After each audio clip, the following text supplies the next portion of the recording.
Hello, hello, it's Adam. Welcome back to the channel. If you are watching this, that means we have officially gotten through 6 months of a calendar year. 6 months have gone by. We have watched 6 months worth of movies. Some of those movies have been not so great. Some of those movies have been good. And some of those movies, a lot of them actually, have been downright amazing. Someone gets brave on the internet every year and tries to say that this year is a bad year for movies. And I actually think 2026 is a really, really strong year. I wanted to combat against that notion. So I figured since we're halfway through the year, let's do a check-in. Let's go through my top 15 movies of 2026 so far. Some of these movies may stay in my top 15 end of year list that'll come in December. Some of these may fall out. We don't know. There's a lot that can happen in 6 months, but these are 15 movies that I have loved that I've seen so far. Some of them have been wide released already. Some of them are things I got to check out at a festival that you should absolutely keep your eye on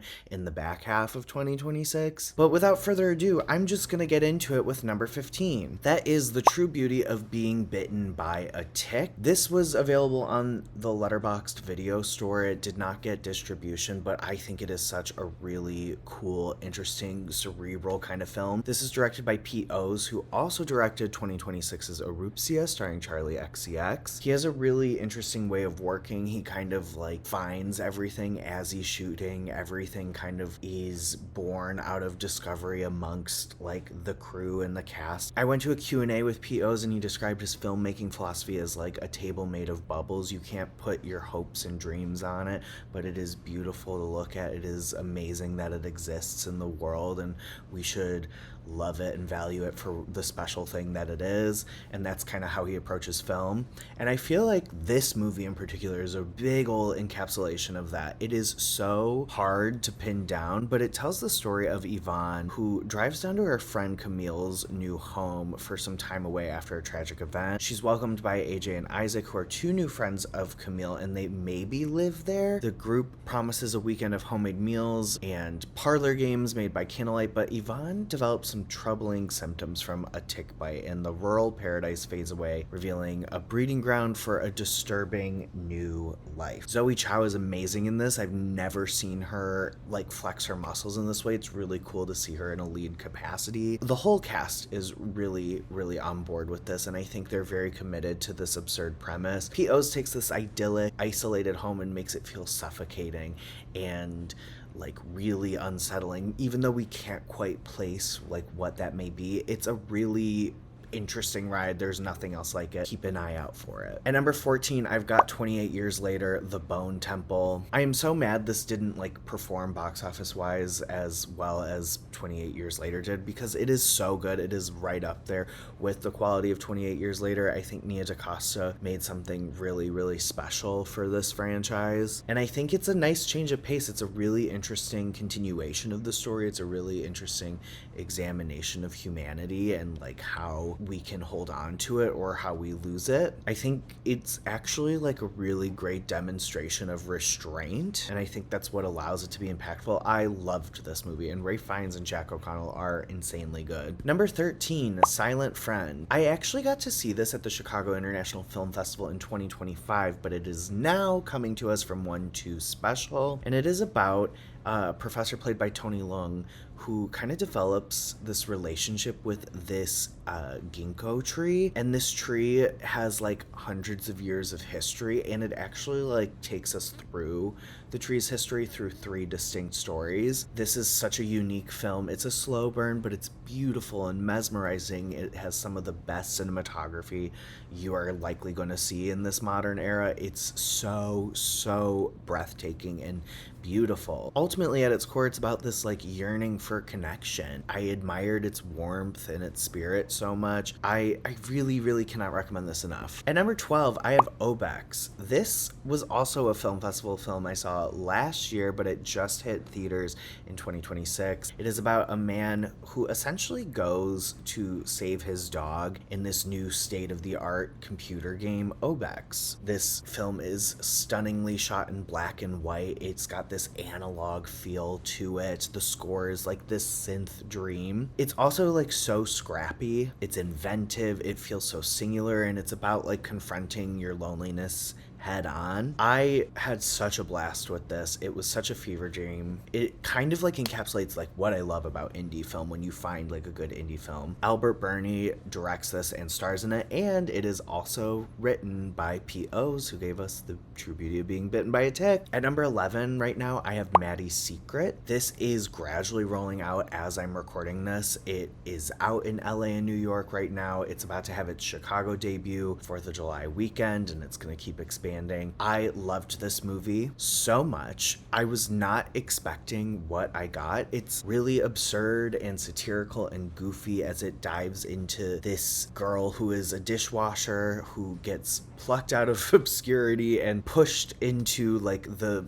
trendy food content creation world, and she kind of becomes a star. But this mounting pressure causes like a hidden secret from her past to reawaken, and I ultimately found this to devolve into something really genuine and earnest and sincere, and it's a very like moving portrayal of disordered eating, and I really loved it. It was beautiful. I think John Early does a great job at like luring you in with this comedy so you're like open and available for the emotional gut punch in the later half. He's also giving my favorite performance of the year as Maddie. Keep an eye out for Maddie's Secret. It's wonderful. At number 10, I have Disney Pixar's Hoppers. I thought this was just a jolt of electricity. I loved this movie so much. I thought it looked really zany and kooky from the trailers, and I was not disappointed, but it also has a big ol' heart at the center. I did a full review on it on this channel. I wrote about it for the Rolling Tape. I could talk about this movie forever, but I think it feels like a nice return to form for Pixar. Like, it feels like those old Pixar movies that made me fall in love with their storytelling in the first place, but it also feels like something new, and I loved that. At number 9, I have Black Zombie. I'm not a huge documentary person. I do admittedly struggle in that medium, but this documentary was like really for me. This documentary like really examines the origins of the zombie that we see in modern Hollywood and traces it all the way back to the cane fields of colonial Haiti, and it unearths the origins of the zombie monster while also kind of reclaiming it and educating audiences on its origins and voodoo culture and like taking that back. I found this to be entertaining and also educational. I walked out of this feeling like I learned so much. It's a very like extensive documentary, but it doesn't feel like a lecture. It makes it very engaging and interesting and also covers a lot of information. I loved this so much. It was one of my favorites at the film festival I saw it at. It got picked up for distribution, so I'm hoping it expands this year. At number 8, I have Is God Is. I have a whole video about this one on my channel. It popped off randomly, but I love it so much. I'm so glad it got a lot of views because I think this movie deserves your attention. It is such a fierce and beautiful directorial debut with Kara Young and Mallory Johnson like spearheading this saga. It's poetic, it's playing with visuals in a really dynamic way, and the entire ensemble is just top tier. At number 7, I have It Ends. This is finally confirmed to be coming out this year in August, so keep an eye out. I saw it at a film festival, you guessed it, last year, and I've been waiting on it. I'm going to do a whole YouTube video on it, but I think in this year when we're talking about young Gen Z filmmakers leaving their stamp on the horror genre, this is one we have to keep on our radar. Writer-director Alexander Alum tells the story of a group of recent grads heading back home after completing college, and on the road trip home, they miss a turn and end up on a never-ending road. I think this movie has a lot of horror components and it devolves into something much different as well. I love the way it melds genre and coming of age into something really beautiful and unique. I won't get too much more into it because I am going to do a full video. It's coming out in August. I cannot wait for this movie. At number 6, I have Olivia Wilde's The Invite. I just dropped a full review of this. I love this movie. I think this is Olivia Wilde's best directorial effort yet. I think she is like really locking herself in as a director we need to be talking about, we need to keep our eyes on for everything she does. I think this is a really fascinating and funny but also melancholic look at marriage and relationships and intimacy and the way those relationships fall apart and how we come back together if we do at all. The ensemble in this all could very well be like your Oscar winning for, honestly. Like, they're all that good. Seth Rogen, best performance of his career. Olivia Wilde, best performance of her career. Penelope Cruz kind of runs away with the entire thing, and I think Edward Norton takes a very interesting character and makes him so much more interesting. It's very, very wild to like watch what he does in this movie. Check out my full review, but I loved this so much. It feels like a play, but it's also dynamic, and it also maximizes the medium of film to hit home their points with these visual motifs. It's stunning. It's brilliant. At number 5, I have Blue Heron. Admittedly, this movie took me 2 watches to really appreciate and understand what it was going for. My first watch, I was like, yeah, it was good. And then the second time I watched it, I think it hit emotionally, and I really understood what it was unpacking and doing. This is about a family of 6 who settles into their new home on Vancouver Island, and throughout the film, the internal dynamics are revealed through the experiences of the youngest child, Sasha. Jeremy, the oldest child in the family, is starting to exhibit increasingly dangerous behavior, and this movie really unpacks like memory and how we make sense of the people and things that have occurred in our lives. It's trying to make peace with this dangerous person in our orbit who is also like her brother, you know? It's getting into the weeds on that in a very unique way. I won't say too much more, but I just found this to be beautiful and harrowing and really staggering. At number 4, I have Project Hail Mary. Again, a movie I've yapped to death about here and elsewhere, but I love this movie. It just made me feel really, really good, and I think people dismiss it because it is a feel-good blockbuster film, but like so many of our most iconic movies are just feel-good blockbuster films. I think this is a movie we kind of need right now. Really understands like the chaos of the world, but is like gunning for like the triumph of the human spirit. It's not so cynical in its outlook. It believes in humanity and like what we can achieve together. I love Ryan Gosling in this so much. It's like one of my favorite performances from him, and I love James Ortiz as Rocky. I love the practical design of it all. I love it. I love it. I love it. At number 3, I have If I Go, Will They Miss Me? This was also a festival darling. It premiered at Sundance at the beginning of this year and has been popping up around local festivals. It got picked up for distribution.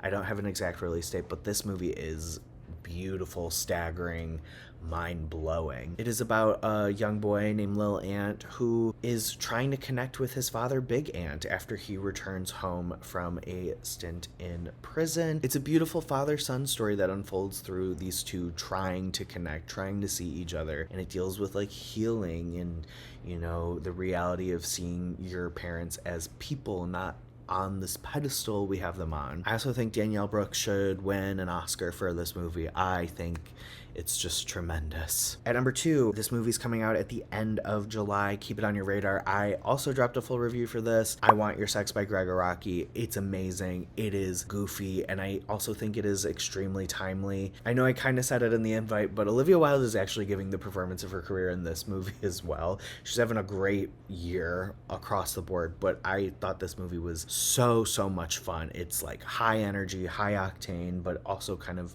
leaves you a bit winded. I love it. Check out my review. Keep an eye on it when it comes to theaters, July 31st, I believe. And my number 1 movie of the year right now is Mother Mary. I wish it ran in theaters longer. I love this movie. Another video on my channel where I yap endlessly about it, but I think this is such an interesting examination of fame and persona and connection and artist versus muse. There's so much happening here. Every time I've seen it in theaters, and I've seen it 4 times in theaters so far, I've walked away with something new to appreciate, something more to chew on. I love it. And also the album, incredible. It is going to be my most played album of the year. So yeah, thank you so much for tuning in. Let me know what your favorite movies of the year are as well. And let me know what you're looking forward to most as we get into the back half of the year. We've got some big ones coming up. But until then, make sure you do all the things you're supposed to do with a YouTube video. Make sure you like, comment, subscribe, share, follow me everywhere, and I'll see you on the next one. Bye!